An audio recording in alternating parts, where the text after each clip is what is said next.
পেশ করে। হাদিসগুলো দুইটি বলে শেষ করে দিব।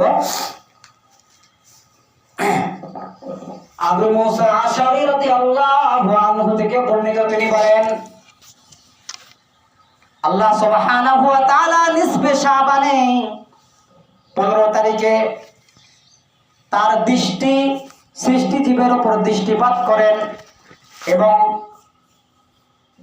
সব মানুষকে ক্ষমা করে দেন, কিন্তু 2-3 শ্রেণীর মানুষকে ক্ষমা করেন না। 1, মুশরিক, 2 হলো হিংসা বিদ্বেষকারী। এরকম কয়েক শ্রেণীর মানুষকে বাদ দিয়ে আল্লাহ সুবহানাহু ওয়া তাআলা সব মানুষকে ক্ষমা করে দেয়।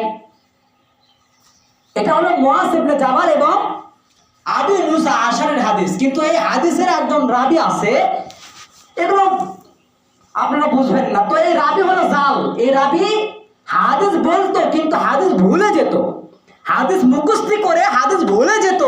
এজন্য সে তার নিজের মানে বানোয়াট নিজের মন মতো কোথাও মানে হাদিসের মতো বিশাল করতো, মানে যোগ করতো। এজন্য এই রাবীকে জাল বলা হয়।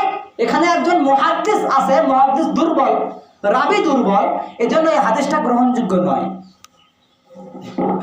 আরো একটা হাদিস আছে আলী রাদিয়াল্লাহু আনহু থেকে বর্ণিত, তিনি বলেন যে রাসূল সাল্লাল্লাহু আলাইহি সাল্লাম বলছেন যে শবে বরাত 15 শাবান নিসফে মিন শাবানে তোমরা মিনাল লাইলি ওয়ান নাহার, তোমরা রাতের বেলায় সালাত আদায় করো এবং দিনের বেলায় তোমরা সিয়াম পালন করো। এটা আলী রাদিয়াল্লাহু আনহু থেকে বর্ণিত।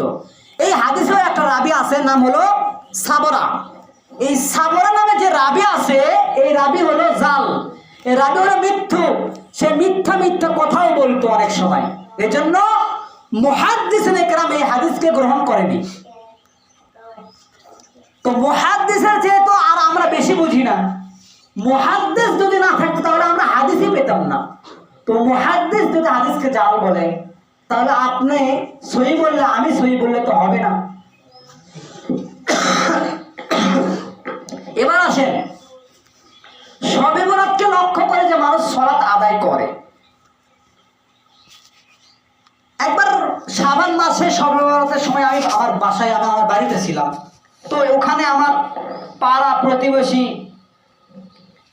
ভাবি আসলো, বলতেছে যে শবে বরাতের রাতে ভিজে কাপড়ে, তারপরে গোসল করে ভিজে কাপড়ে ওই অবস্থায় সালাত আদায় করলে নাকি ফজিলত আছে। আমি তো বলতেছি কি ফজিলত আছে, আমি তো ফজিলত জানি না যে ভিজে কাপড়ে সালাত আদায় করতে হয়।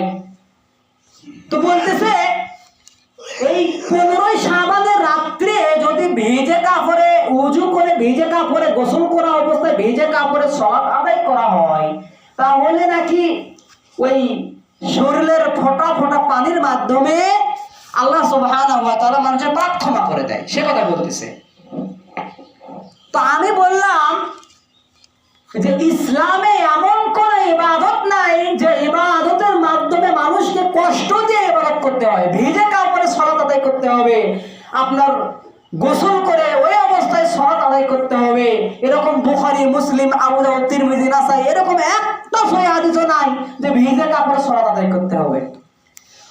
বরং এই কথা, এই হাদিস যদি থেকেও থাকে, এটা হাদিসের সহিহ হাদিসের একদম বিরোধী। আল্লাহর নবী বলেছেন, দেখেন প্রত্যেক দিন আপনার গুনাহ মাফ হয়ে যাবে, প্রত্যেক নামাজের সময় আপনার গুনাহ মাফ হয়ে যাবে। একটা হাদিস বলি, দেখেন শোনেন। আব্দুল্লাহ ইবনে উমর রাদিয়াল্লাহু আনহু থেকে বর্ণিত, রাসূল সাল্লাল্লাহু আলাইহি সাল্লাম বলেছেন, কেউ যদি ওযু করার সময় বিসমিল্লাহ বলে, ভালো করে শোনেন, কেউ যদি, সহিহ হাদিস এটা, কেউ যদি ওযুর সময় বিসমিল্লাহ বলে আর ওযু করার পরে যদি বলে আশহাদু আল্লা ইলাহা ইল্লাল্লাহু ওয়াহদাহু লা শারীকা লাহু ওয়া আশহাদু আন্না মুহাম্মাদান আবদুহু ওয়া রাসূলুহু আল্লাহুম্মা জাআলনি মিনাত তাওয়াবিনা ওয়া জাআলনি মিনাল মুতাতাহহিরিন।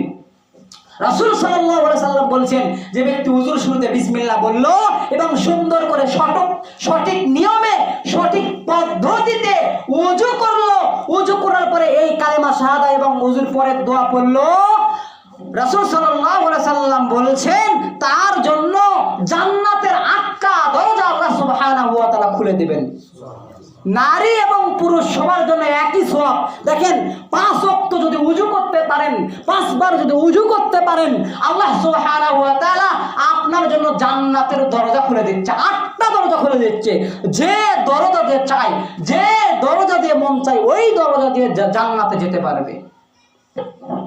আর একটা হাদিস আছে, রাসূল সাল্লাল্লাহু আলাইহি সাল্লাম বলছেন, কেউ যদি সুন্দর করে উজু করে আর ওই উজুর পানির ফোঁটায় ওই পানি, উজুর পানির সঙ্গে তার জীবনের গুনাহগুলো ঝরে পড়ে যায়। এটাও সহিহ হাদিস। আর এই বেটারা কি করলো, এই বছরে একদিন শবে বরাতের নামে ভিজে কাপড়ে সালাত আদায় করবে। যারা ভিজে কাপড়ে সালাত আদায় করে এরা দেখবেন কোনোদিন ওইভাবে সালাত আদায় করে না। যারা এই শাবান মাসের 15 তারিখে সিয়াম পালন করে দেখবেন এদের মধ্যে অধিকাংশ মানুষ রমজান মাসের সিয়াম ঠিকভাবে পালন করে না। তারা কাজের দোহাই দিয়ে, বিভিন্ন দোহাই দিয়ে রমজানের সিয়াম নষ্ট করে, কিন্তু 15 তারিখে শবে বরাতের সিয়াম ঠিকই পালন করে।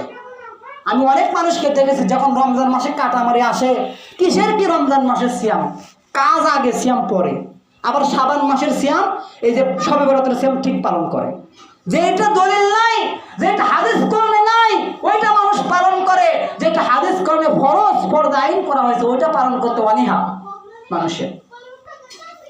এবার দেখেন তারা শবে বরাতে 15 তারিখে কি করে, সালাতে আলফিয়া পড়ে, যা 100 রাকাত সালাত।